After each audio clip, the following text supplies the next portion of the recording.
Andito na po kami sa bahay ng kapatid na may kapansanan. Ilang taon na si Kuya? 16, no? Apo, 16 na po. Kaya mo Paano siya akyat? Kaya niya? Okay, pumato. Paano kaya to siya? Ano yata to eh? Ihaharap dun, twerka.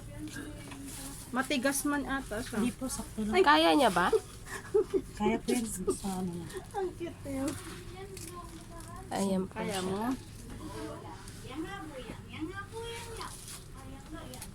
Kaya po yan kasi nakakaupo yan siya sa ganyang upuan. Ah, Inaano niya lang yung ano niya.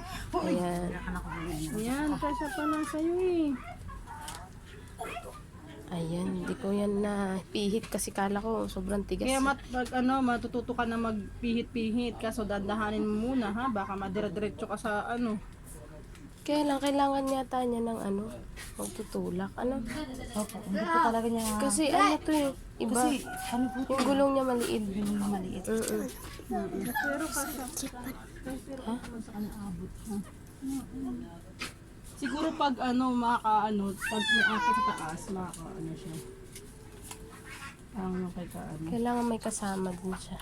Ano naman kaya ito? Preno. Preno, yung magtutulak. Ang kadun nito eh, no?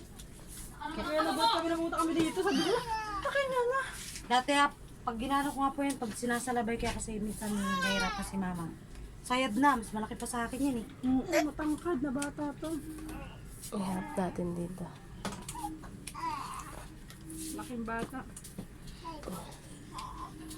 Yun na yung gagamitin mo para hindi ka na uupo sa